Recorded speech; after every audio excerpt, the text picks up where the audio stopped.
Well, hey now, everybody. It's the Rob from 106.1 KISS FM here with my tag team partner in podcasting, the lovable luchador, Jerry Valeri. Good morning, Jer. It's a holly jolly podcast. It's the best time of the year. Boy, you said it. I'm ready to go. Remember yesterday when I got stiffed for that interview? They called me today, right when I was leaving the studio. I was getting ready to leave the studio to come call you to do the podcast. They called the day to do the interview. Oh. Didn't tell me. Well, it's funny because you were like, it's supposed to happen at 10 Eastern, 9 Central. Maybe they meant the 2nd Eastern, the 1st Central, or whatever. Oh, no. Who knows? All I know is I made it super awkward on the phone today by accident. What do you mean? Well, because they have a song, "Are you gonna kiss me or not?" And I said that I always sing it along, but I always replace kiss with fist, and I think that's hilarious. Did you say that on the air? Well, I said it in the interview. I'm going to play it on the air, and then and it was just crickets. Are you going to hear about saying that on the air? I don't know. I have yet to play it. I may think twice about playing it. Your reaction is telling me I shouldn't air that. I haven't aired the interview. I just recorded it. Back when I was interning for Stern would have dumped that. Okay, well then maybe I dump it. Fist as a verb is edgy. But I don't say it. I never say it. I just say I replace the word with another word. You know what? Yeah, that's I bet you're going to hear about that one, but do your thing. I let them say it in their head. I don't actually say it. God bless you. I love you. Good morning. Hey, market 500, baby. I can get away with whatever the hell I want. I literally didn't even know there were 500. When I was in college, there was only like 350. How small must those be? I remember the last ranked one was Casper, Wyoming. Yeah. So anyway, good morning, everybody. I'm excited to get to the topic. In fact, I don't even want to dilly-dally today. I've got so much. I've got so many ideas written down. We got to shout out Benny for suggesting the topic today that I'm excited to get into. I didn't get it at first, and then you said that you loved it, and I was like, you know what, boy, there is so much there. There's so much there. If we just talk about, I mean, originally I thought he meant like shows that we've gone to, right, and you know, and experienced live, and we certainly have a million of those, and we've talked about some of those. But more specifically, interactions we've had with superstars, with pro wrestlers, either with our job interviewing them in person or on the phone, or as a fan with meet and greets. Like I've had some pretty interesting ones, and I'm curious to hear some of yours. One of my favorites is one we share. So the topic today is personal interactions we've had with wrestlers. And like, it was a great suggestion. I usually don't like, I don't like to sound like a name dropper, but this is going to be kind of the topic. It's going to be wrestlers that we've met and had interactions with. Absolutely. So that's what's going to be today. I've got a whole bunch over here. I don't even know where to get started. Do you have one you want to start with, or I can start with one? I mean, I could start with little ones, or we could start with the one that you and I share, where the day that Batista came in, Batista was making his run to WrestleMania. He was still a part of Evolution when we met him. So in 2005, this was before WrestleMania. This was, I believe, in January, February of 2005. Well, it was during the Morning Wood show, so there's only like an 8-week stretch of time that it could have been.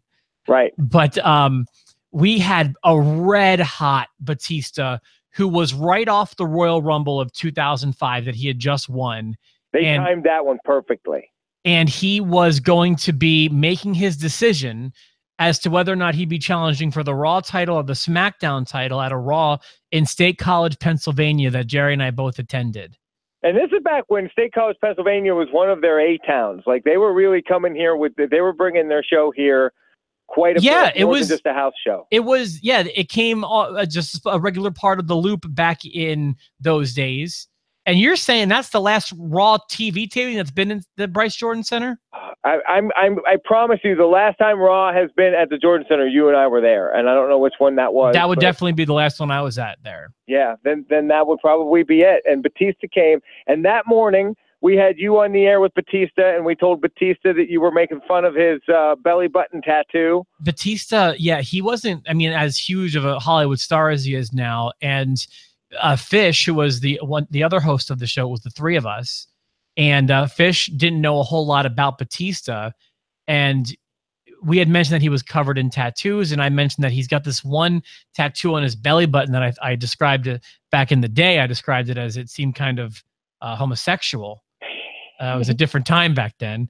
It was a different time. Fish, and we said that to him, and he took umbrage with it, but it was fun. He was really fun to play around with. And there was Batista at 7 o'clock in the morning getting made fun of on the air by us.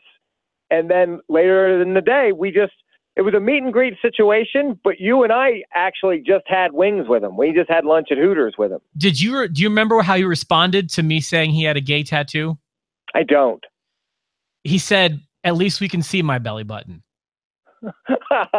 he made a fat joke at my expense. Oh, right on time. And what was great was it just never got weird. We went and had lunch right after that at Hooters.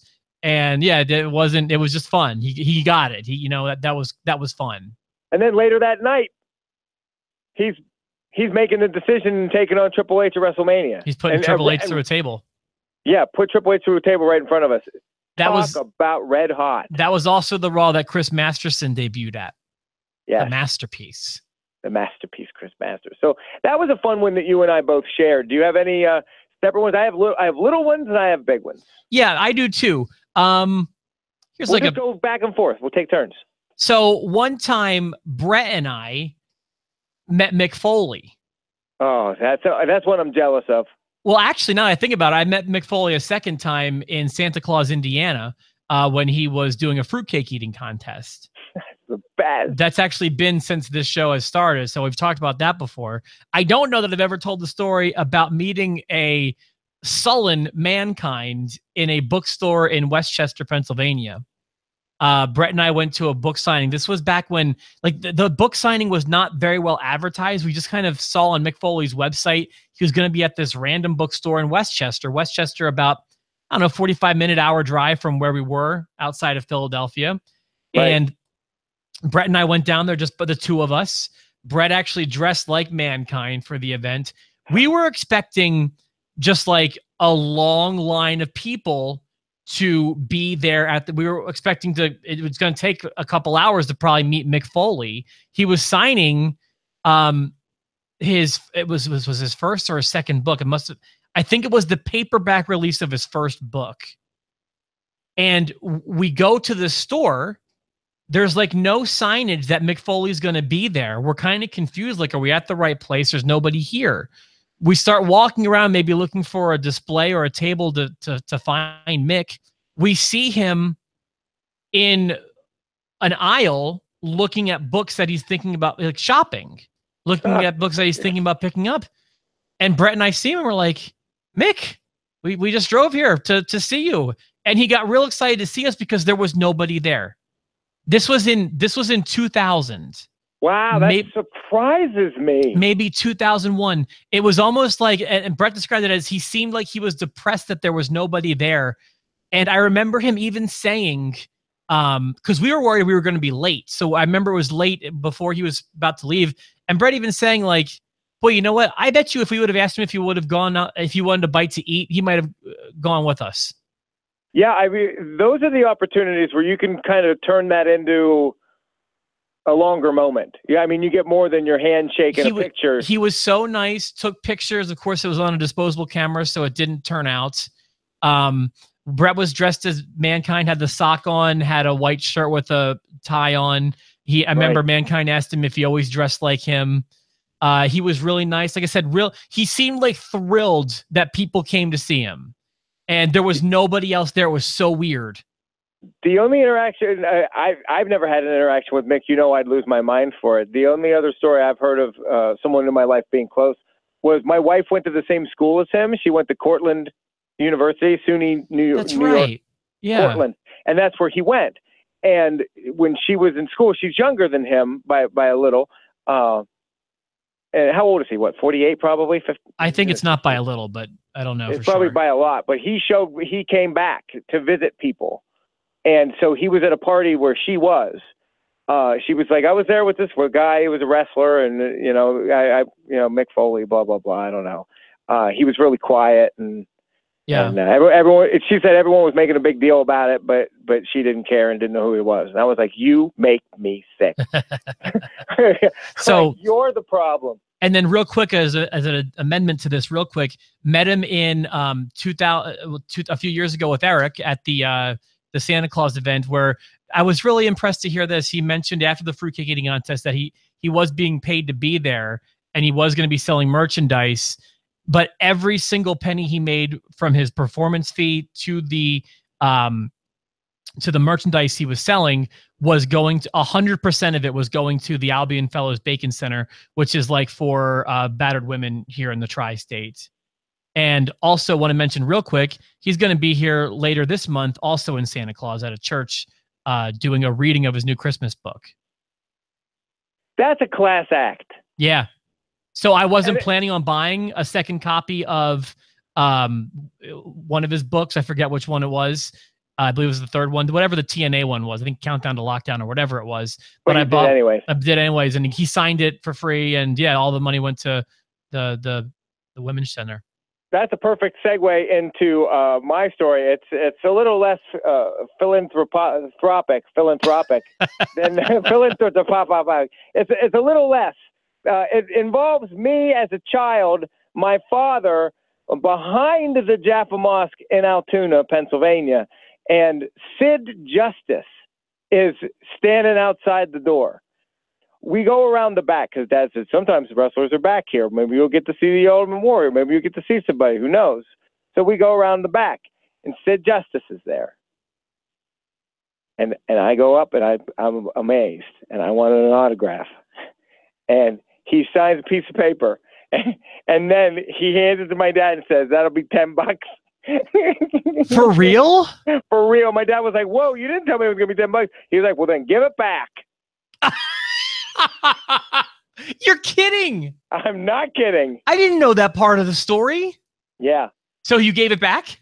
Dad gave it back. Dad gave it back. I was like, "Oh, son of a gun. I had his autograph." And Dad was like, "You can have it."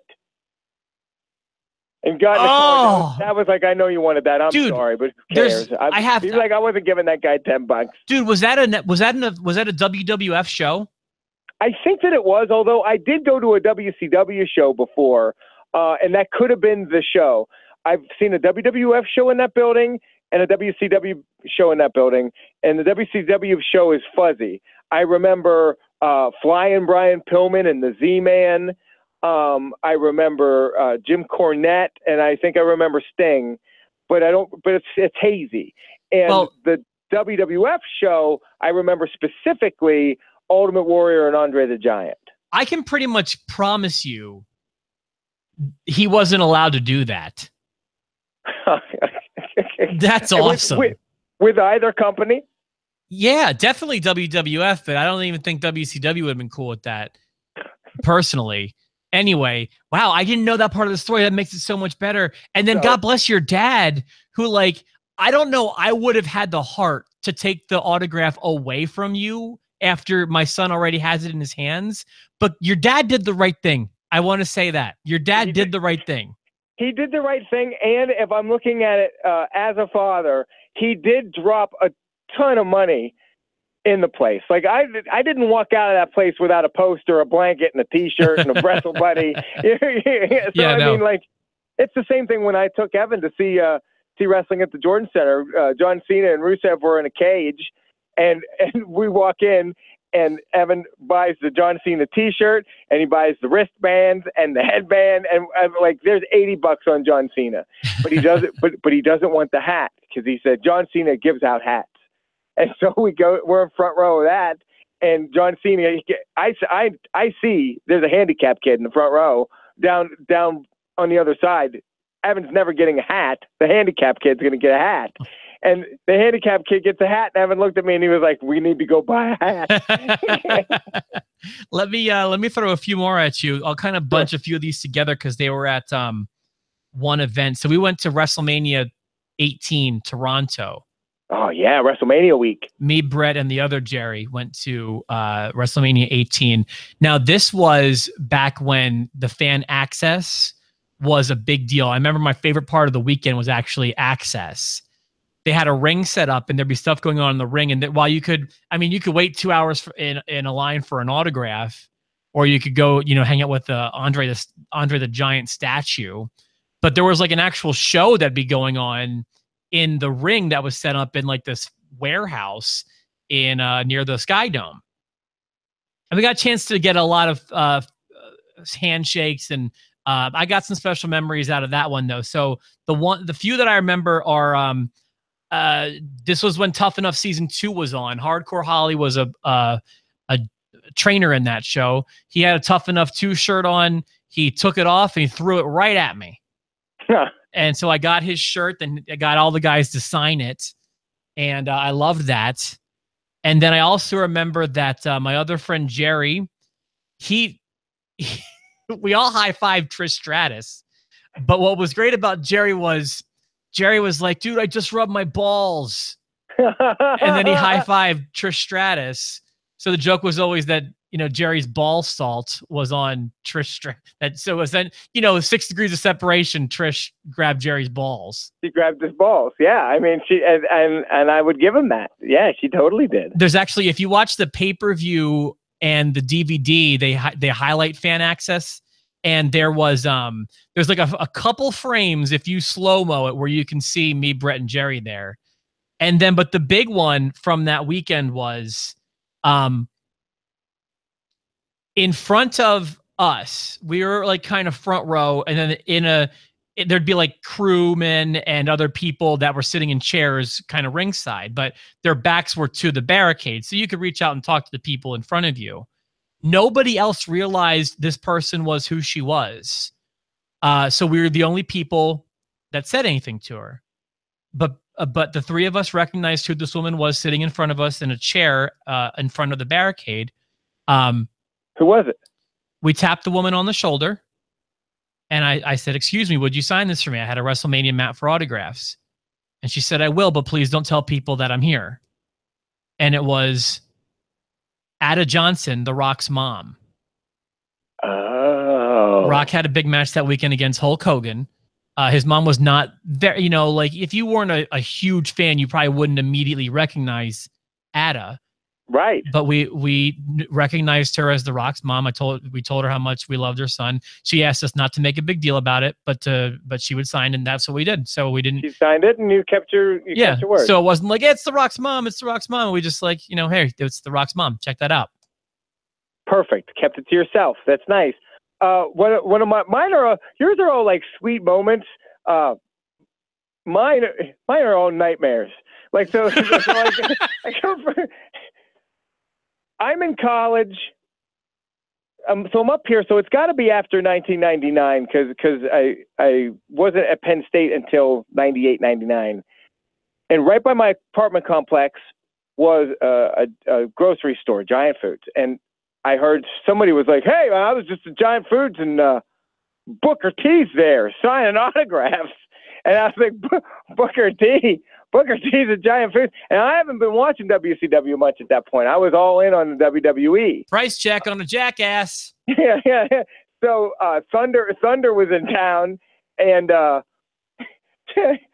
I go to Giant Foods. I don't need any groceries, and there he is.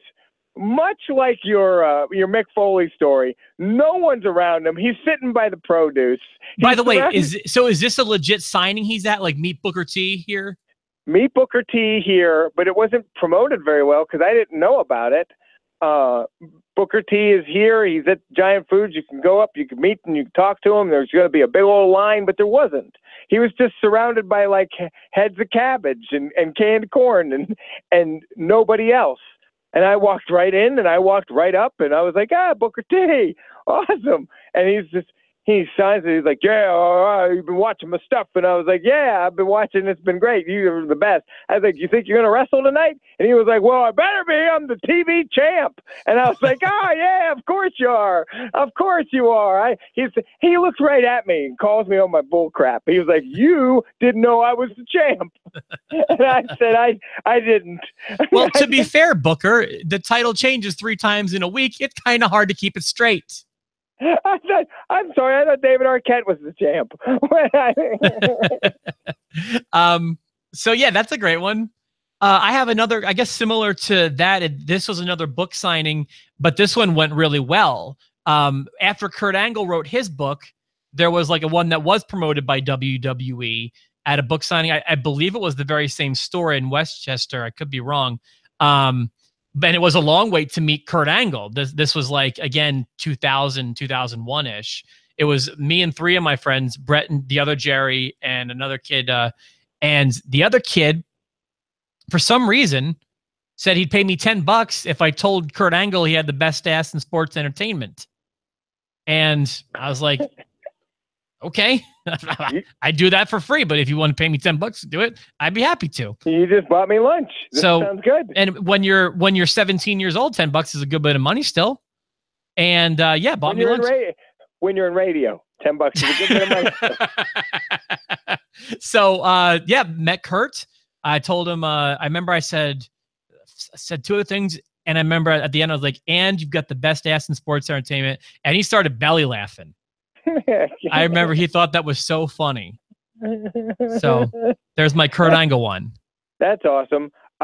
One of my favorite interactions was on a phone with a phoner with Triple H. And Triple H. When? Well, it was before you. I was still an intern with Chris and Jim in the morning because they were the ones that interviewed him. They were interviewing him. So sometime between 2001 and you, and you know me and dates. I'm terrible. Look at the love State College got. It used to get so much love, and it doesn't really anymore. Not so much.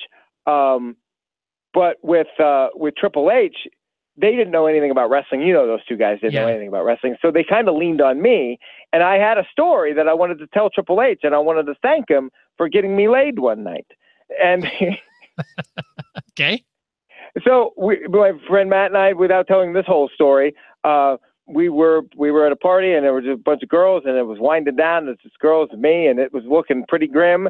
And all of a sudden, Matt took his shirt off and got on top of the table and said, "Pedigrees for everybody, pedigrees all around." And he started acting like Triple H, and he started like giving the girls fake pedigrees, and then I started giving them fake pedigrees, and the next thing I know, I was having sex with one of them. I love college. College is great. Oh man, wasn't it? Even I weaseled my way into sex in college one time. If you can't weasel your way into sex in college, so here we are. I'm telling Triple H this story, and it's becoming abundantly clear that he doesn't find it amusing and he doesn't like it. But I'm in the story. I'm like knee deep in the story now. And he's like, "So what, your buddy took his shirt off and started acting like me?" And I was like, yeah, but it was funny. And he said, "Pedigrees, cause that's your finishing move." And I started getting super awkward. And I was like, cause you use the pedigree. And then I did it. And then I had sex with her. And he was like, "That sounds gross." And then she said, "Are you going to fist me or not?" I'm just lead balloon after lead balloon. And it was like, and then finally it just ended. Thank God they just took it away from me, and Chris and Jim ended the interview. And so my talk with Triple H was a nightmare. It really was. That's great that you've done that though. I've had Triple H spit on me before at a house show, which somehow you were in the ring for before I knew you. I was at a house show in State College, and Triple H, I remember the biggest memory of that show was, well, I was actually with a wrestling class at Penn State Altoona, and the teacher asked me if I wanted to go up with his class because he knew I was a wrestling fan, and we got a little seminar from Al Snow in the backstage of the Bryce Jordan Center. One second, I'm writing down something so I don't forget it for later in the show. So we got a little seminar from Al Snow. We got some autographs from Gold Dust. And then so I remember Triple H in the main event that night. I got some of his slobber on me when he spit the water out. But I remember you were in the ring that night, and long before I'd ever met you. We were doing a contest of some sort, and I don't know how I weaseled my way into this, but they wanted me to be in the ring. So I went to Walmart that day and bought Speedos. And then I put Speedos on and I went in the ring and I was popping knees and doing, and I was in the ring. And that day I met Stephanie McMahon. And I didn't know if I was going to tell the story or not because it's so quick. But I gave Stephanie McMahon a hug wearing nothing but a Speedo. And her boobs felt amazingly huge in her sweater. She was very sweet, but she didn't look like she wanted to hug me, but she did. What were you doing in the ring? I don't even remember. It was like a contest with listeners, and they had to compete to do something to win something. But I don't know what they could win because they were already backstage at a wrestling event. Or what did they have to do? You don't remember? I don't remember. Okay. Part of me wants to say Spinaroonie contest, but that's what it was. I think you're right, Jer. I think that's what it was. Booker T. So maybe, but Booker T. The Booker T. Giant Foods was not WWE because he was. Yeah, TV no, that makes champ. sense. That makes sense. Okay. That timeline that all works out. Yeah. I want to go back to the phones real quick. I don't have a ton of memories from the phones. I've interviewed a bunch of people on the phone for the radio, including Chavo Guerrero, Johnny Nitro, who was probably my favorite on the phone. I've had Titus O'Neil and Kofi Kingston 2 or 3 times. But I had a few special moments in the studio on my own or with Kat. New Day, right? Well, New Day was one. And I'm sure Mike watching this. I'm sure Mike is watching this. And we love that. I feel like that's when Mike and I became friends because Mike won a contest through Post to Post to get to hang out during the interview and get to meet New Day. And I think he got front row tickets to the show that night or whatever. And they were so cool. Like that interview is still fun for me to go back and listen to. So that was fun for a few reasons. And then there was another one, Christian. And I was so excited because it was going to be Randy Orton at first. And then they canceled and swapped him out for Christian, which for most people, Randy Orton a few years ago was a huge deal. I was way more excited to have Christian because I loved Christian and still do. And one thing I loved, we spent like an hour with him on the air. And I felt like it was special. It says, I know it sounds stupid, but like I felt like he was having a really good time, more fun than other interviews. And when I got to the show that night, I was doing stuff backstage with the rest, with like meet and greets or whatever. And the agent, the WWE, when they bring people now, they send agents with them. And even on the phone, you're usually going through an agent over a 3-way or whatever. So the agent told me, he was like, hey, you were the one who interviewed Christian today, right? And I said, yeah, that was me. He's like, I want to let you know, Christian said that was one of the favorite interviews he's ever had. Oh, that's awesome. And that made me feel so good. Even though it's stupid, I felt like it was really special. And it made me feel that Christian would have said that was a fun interview just to the agent. Like, yes, like, thank you. That made me feel so good. Man, I bet Thompson Square doesn't say that about me, talking about their show spitting. Do you have any more? I have Eric Bischoff asking my soon-to-be wife, what are you doing with that guy? Why don't you come back with us? We did a meet and greet, and Eric Bischoff was doing a meet and greet. I was there with you. I was there with you, yeah. And he was flirting with Kelly and hitting on Kelly. And that's one, I have a story from that one, not with Bischoff, but with Handsome Doc Hendricks, Freebird Michael Hayes. Michael Hayes was there, yeah. Well, he was back there working as an agent. So here's what happened. After we do the meet and greet, this was through Quick Rock there, but this was a station in State College, Pennsylvania. I forget who else was in the meet and greet. I think it might have been Stevie Richards. I don't know, but it was definitely Eric Bischoff. Yeah, there were 3 people. I remember that. But anyway, there were people training in the ring prior to the show. And I remember there was like, they were kind of like testing lighting and testing the Titantron. And I remember I took a picture of like what was happening in the ring. And Michael Hayes, he was dressed like a gay cowboy or whatever he was dressed like the Godfather. Yeah, and he comes up to me, he says, which one of you guys took a picture? And I don't know if people pointed to me or I just kind of said, I took a picture. He's like, give me your camera. I swear to you, Jer. I said, no. And he said, "You better give me your camera. I'm going to kick you out of here." And I said, "We're on our way out anyway." And dude was not happy about this. Dude, you're not a big Michael Hayes fan anyway. No, I'm not, but that was funny. And I've got Don't you know who I am? I'm Jimmy Garvin's cousin. Let me run through a few more, and I've got one I want to wrap up with. Do you have any more?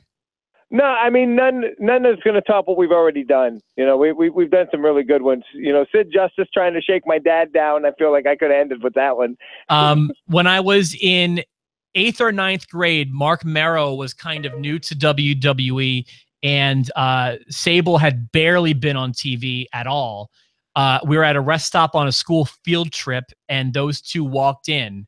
And I remember not many people caring about it, but I remember that happening, and a few wrestling fans kind of marking out for just a random rest stop with Mark Merrow and Sable. I remember, with the help of Big Boy, I caught light sticks that Hornswoggle threw at the Ford Center, but a kid in front of me started crying that he didn't get them, so I gave them to a little kid in front of me. That was nice. I guess I could tell the one quickly about Bubba Ray Dudley at ECW at the time, calling me and my friends a bunch of pussies and threatening to kill us after the show. Is there more to it? We were front row, and I started it. Really, they come down. It's the Dudley boys, and you've got Sign Guy Dudley and I mean the Dudley families down at ringside, and Bubba Ray's coming around. He's got a barbed wire baseball bat, and I just start yelling, "That bat's gimmicked! You gimmicked the bat. That bat is gimmicked. That's not real. That's not real." He thought my friend Walt said it, and walks right up to Walt, takes the bat and sticks it in his chest, and he's like, "How's that feel, pussy? How's it feel? Does it feel gimmicked to you?" And he was like, "I'll kill all of you." And then they went into the ring and they did their thing, and I was like, "Oh my God, that was intense." All right, let me close with two more because we got to wrap this up before I need to get out of the studio. Man, there was one time we went to a Sunday Night Heat when it was broadcast from the that restaurant in Times Square. Oh, yeah. We met Al Snow, and my other friend Jerry was trying to think of a way to ask him a question without coming off stupid. And we finally got a chance to talk to Al Snow. And I remember we still laugh about this. He thought he was coming off so smart. He asked for Dominic DeNucci's phone number. And he's like, "No, I don't have Dominic DeNucci's phone number." Dominic DeNucci was like an old-time wrestler who got into training. He trained Mick Foley and other people. So that's something we still laugh about. But I wanted to wrap up with this one if we could. I told the story before. DeNucci's phone number. So it's 1999, I want to say. It was like our first house show we had gone to in the Attitude Era. And before the show at the Spectrum in Philadelphia, Steve Austin was going to be doing batting training with the Philadelphia Phillies. And even though it wasn't like a meet and greet, me and my friends went there to see while that was going on. Sure. And we saw Steve Austin's limo pull up. I remember the limo driver getting out of the limo, opening the door for Steve Austin, and escorting Steve Austin into Veterans Stadium for batting practice with the Phillies. It was hurried. There was no stopping for autographs. There was no stopping to say hi. They rushed him in. And I remember the crowd kind of dispersing. It wasn't a huge crowd because it wasn't like that publicized, and it wasn't a meet and greet either. So my friends and I, for whatever reason, we went over to the limousine, which was now empty. The driver escorted Steve in. Steve's not in it. You got in it. So we just assumed it was locked. Okay. I'll try to open it. We assumed that it was locked, but one of us just pulled on the door handle in the back where Austin was. And we see the interior lights come on. And we start kind of freaking out like we could get in trouble. We close the door. Okay. But I remember when we opened it and the lights were on, I will never forget this image. Steve Austin's bag is on the seat, and on top of the bag is the legit WWE Championship belt. Oh my God. We could have stolen the legit championship belt of Stone Cold Steve Austin, but we didn't. And that, for some reason, didn't meet Steve Austin. I just remember that exchange, and I will never forget that moment. I was face to face with being able to steal the WWE Championship belt. I'm trying to wrap this up because I know you've got to go, but was there a debate within the group? Did anybody say, like, we got to grab it, or did everybody freak out? Like, nope, we just... Was there any question at all as to whether or not someone was going to try to grab it? Not seriously. The idea was proposed, but I mean, there were a lot of people around, and who knows when the driver's coming back, and we don't want to be charged with theft, but we were right there, arm's length, could have just stolen the title. There was no one there to watch it. And if you ever meet Steve Austin, you need to tell him that story. I know. Listen, let's wrap this. Dude, I love this episode. Thank you, Benny, for recommending it. I thought this was a lot of fun. I don't want to kiss the butt of 2 episodes back to back, but thank you for helping me with this one, Jer. I love it. It was a lot of fun. And to the Post universe, tell us your stories and your interactions, because if you don't, we're gonna stop doing. We're gonna stop doing these. Feel free. I know sometimes it comes off douchey to name drop people, but name drop the people that you've met and let us know what it was like in the Post show. Yeah, absolutely. All right, guys. Unless, of course, Michael Hayes took your camera. We'll be back on Tuesday with the Raw recap on Post to Post.